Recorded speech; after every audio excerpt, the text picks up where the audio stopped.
Imagine మీ దగ్గర ఒక photo ఉంటే చాలు, దాన్ని మీరు హండ్రెడ్స్ ఆఫ్ న్యూ పోజెస్ కింద టర్న్ చేయొచ్చు with the help of AI. Sounds amazing కదా. నానో బనానా యూస్ చేసి ఎలా చేయొచ్చో ఇప్పుడు మీకు నేను ఎక్స్ప్లెయిన్ చేస్తాను. Step 1, go to Adobe firefly. మీరు కావాలంటే సేమ్ ప్రాసెస్ని గూగుల్ జెమినైలో యూస్ చేయొచ్చు, ఆ క్రీపిక్లో యూస్ చేయొచ్చు, ఆర్ ఓపెన్ ఆర్ట్ యూస్ చేసి క్రియేట్ చేయొచ్చు. అడోబ్ సబ్స్క్రిప్షన్ ఉంటే అడోబ్ ఫైర్ఫ్లై యూస్ చేయొచ్చు.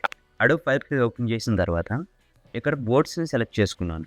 ఈ బోర్డ్స్ అంటే ఏంటనేది మీకు తర్వాత ట్యూటోరియల్లో నేను ఎక్స్ప్లెయిన్ చేస్తాను. ఈ బోర్డ్స్ మీరు క్లిక్ చేసిన తర్వాత create a new board click చేయండి. ఈ బ్లాంక్ క్యాన్వాస్ అని క్రియేట్ అయిన తర్వాత మనకు కావాల్సిన ఇమేజెస్ని మనం ఇంపోర్ట్ చేసుకొని దాని తర్వాత ఇక్కడ డిస్క్రైబ్ వర్డ్ జనరేటెడ్ బటన్ ఉంది కదా, దాని మీద ప్రెస్ చేసిన తర్వాత ఇప్పుడు మనం నానో బనానా ఇమేజ్ మోడల్ని మనం సెలెక్ట్ చేసుకోవాలి. జెమినీ 2.5 ఫ్లాష్ ఇమేజ్ ఉంది కదా, దాని మీద క్లిక్ చేసి కంటిన్యూ ప్రెస్ చేయండి. కంటిన్యూ ప్రెస్ చేసిన తర్వాత ఇక్కడ మనకు ఐ డ్రాపర్ ఐకాన్ కనిపిస్తుంది, దాని మీద ప్రెస్ చేసి క్యాన్వాస్ మీద ఉన్న ఏ ఇమేజ్ అయినా మనం సెలెక్ట్ చేసుకొని ఇంపోర్ట్ చేసుకోవచ్చు.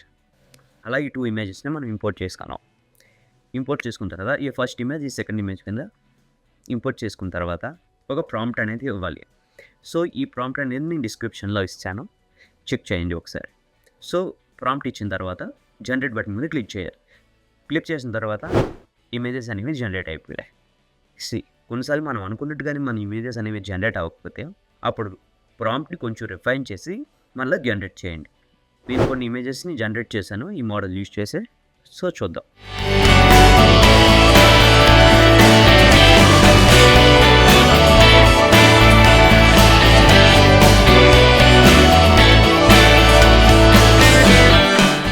ఈ వీడియో వరకు మీకు నచ్చితే లైక్ చేసి సబ్స్క్రైబ్ చేయండి. Subscribe to the creative sages.